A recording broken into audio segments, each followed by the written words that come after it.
करवावहै तेजस्विनावधीतमस्तु मा विद्विषावहै। पिछले डॉक्टर बाबा साहब भीमराव अम्बेडकर गाथा के भाग 5 में उनकी प्राइमरी स्कूल या प्राइमरी शिक्षा के बारे में भी चर्चा की गई थी। किस प्रकार की कठिन परिस्थिति आई, उसके पश्चात भी अच्छे अंक प्राप्त करने के पश्चात डॉक्टर बाबा साहब भीमराव अम्बेडकर प्राइमरी स्कूल में अच्छे अंक प्राप्त किए। अच्छे अंक प्राप्त करने के पश्चात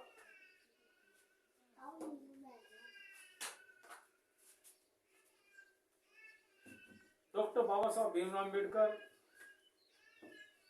महार जाति के पहले व्यक्ति थे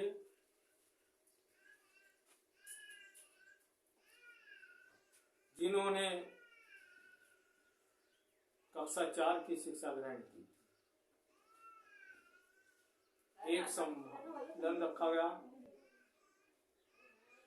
उसमें अच्छा कार्यक्रम किया गया, सम्मानित किया गया।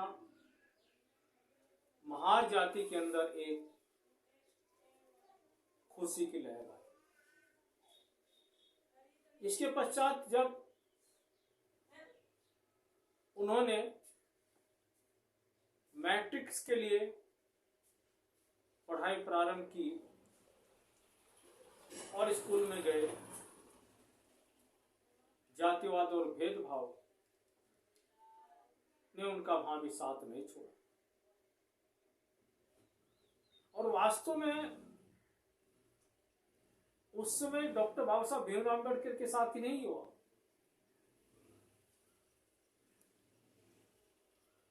इसके अलावा अगर दूसरे महापुरुष के बारे में चर्चा करते हैं जिसका नाम ज्योतिबा फुले था, उनके एक मित्र ने जब अपनी शादी में बुलाया और उनको पता लगा कि ज्योतिबा फुले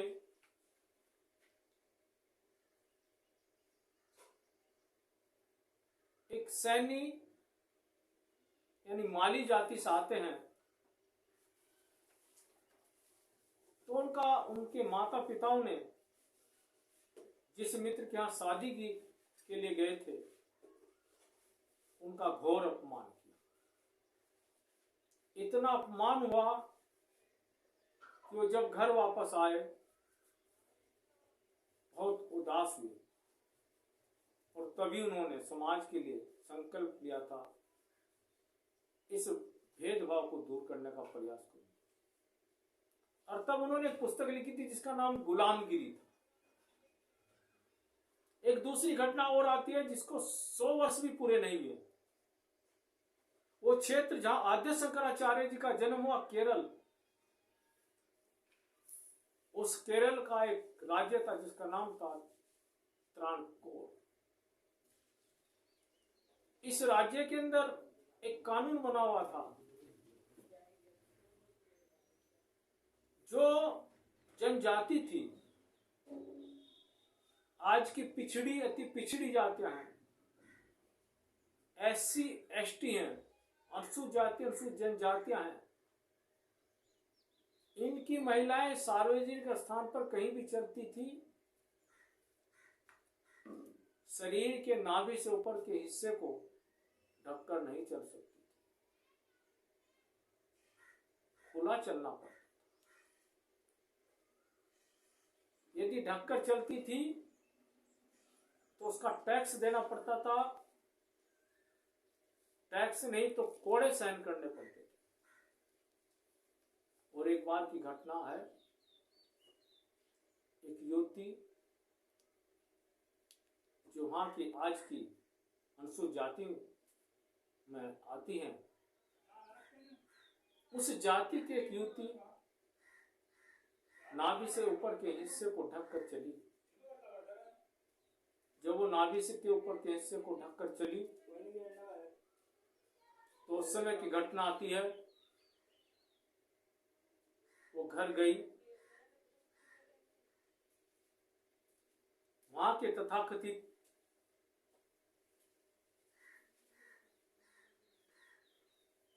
जिनको स्वर्णबंधु कहा जाता था, उन्होंने कहा उसको सजा मिलनी चाहिए। उसकी हिम्मत कैसे हुई? वो नाभि से ऊपर के हिस्से को रखकर चली। समाज ने विरोध किया, बात राजा के पास गई। राजा ने अपने व्यक्ति और जो तत्कालीन पुलिस थी उसको उस महिला के घर भेजा। जब पुलिस उस महिला के घर गई,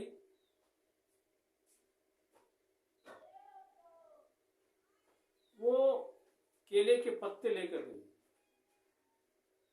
केले के पत्ते का अभिप्राय होता था कि जो शरीर को ढकते हैं उनको टैक्स देना होगा, और वो टैक्स केले के पत्ते में रख कर देना होगा, जो कि पैसे को टच नहीं कर सकते थे। भेदभाव की कैसी स्थिति! महिला को कहा आप टैक्स दें, उसने मना किया, मैं टैक्स नहीं दूंगी। फिर उसको कहा टैक्स दो, तुमने नाभि के ऊपर के हिस्से पर कपड़ा रखा है। जब ज्यादा विरोध हुआ, उसको प्रताड़ित किया गया, अशोभनीय शब्दों का प्रयोग किया गया, तो महिला बहुत दुखी हुई और केले के पत्तों को लेकर घर गई।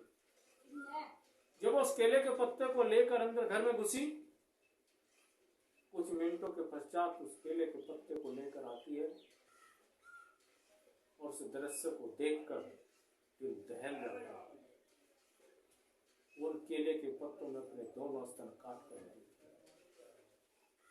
कहा, जिसके कारण ये सारा विवाद है, मैं वही तुम्हारे सामने लाई हूं, इन्हीं को तुम देखना चाहते हो।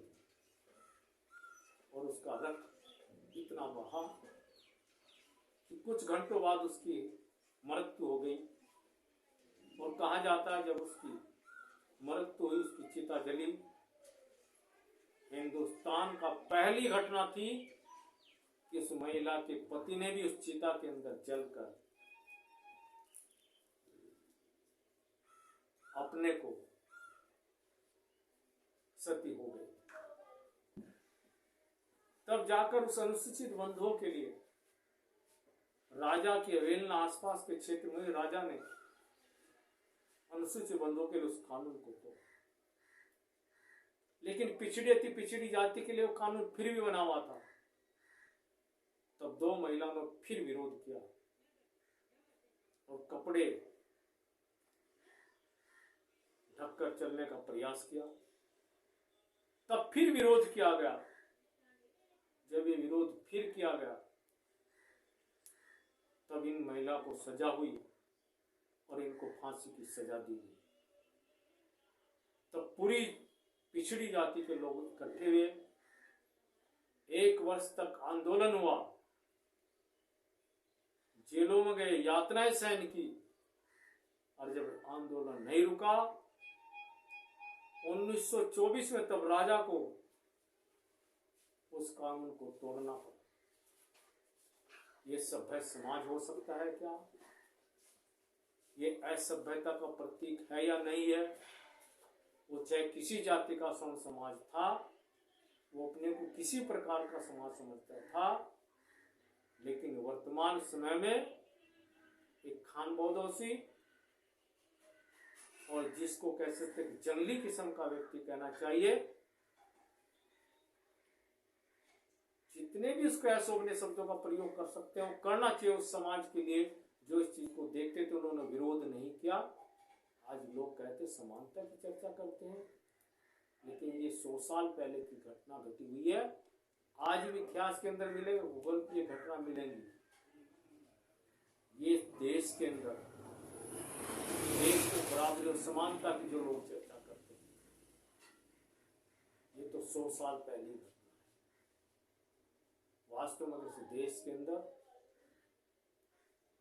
कानून कठोर न बनते तो घटना आज भी घटती। उसी तरह की घटना डॉक्टर बाबा साहब भीमराव अम्बेडकर के मैट्रिक्स करते समय फिर घटना घटी। जातिवाद का जहर, अपमान सब वो घटता गया। आज कुछ लोग तथाकथित झूठे वीडियो बनाते हैं और उन साहित्यों का, उन पुस्तकों का वर्णन करते हैं जिन्होंने इस देश को तोड़ा, देश को भेदभाव फैलाया। आज कहते हैं कि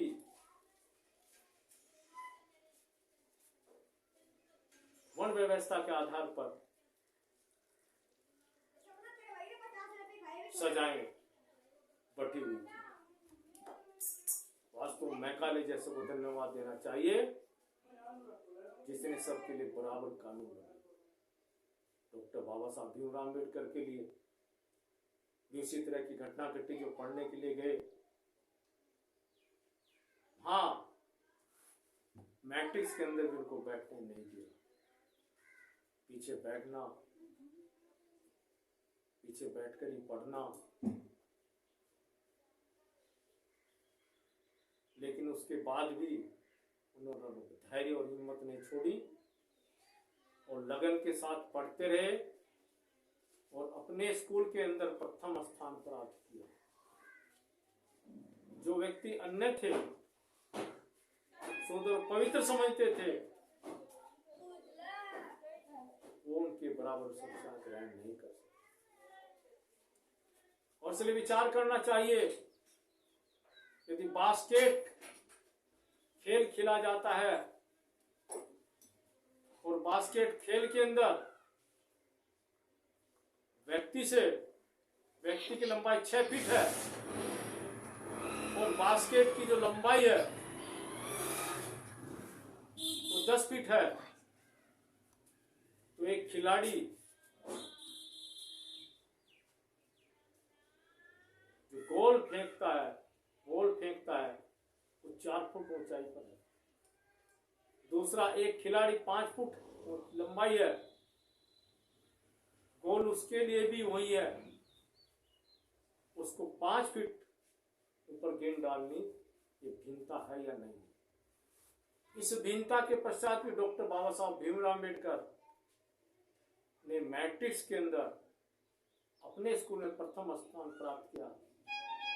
वास्तव में गौरव का विषय था, स्वाभिमान का विषय था और सब अनुसूचित जाति के लिए एक पहला बालक था जिसने मैट्रिक्स पास की थी। वास्तव में उस बालक के लगन, मेहनत और संघर्ष से हम सबको प्रेरणा लेनी चाहिए और तत्कालीन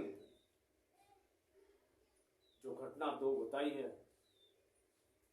महात्मा ज्योतिबा फुले और उत्तरायण कौर की, ये पुरानी नहीं, ये 100 साल की घटनाएं हैं। देश की कैसी विकट परिस्थिति थी, इस पर विचार करने की आज आवश्यकता है। कल फिर 7 भाग के साथ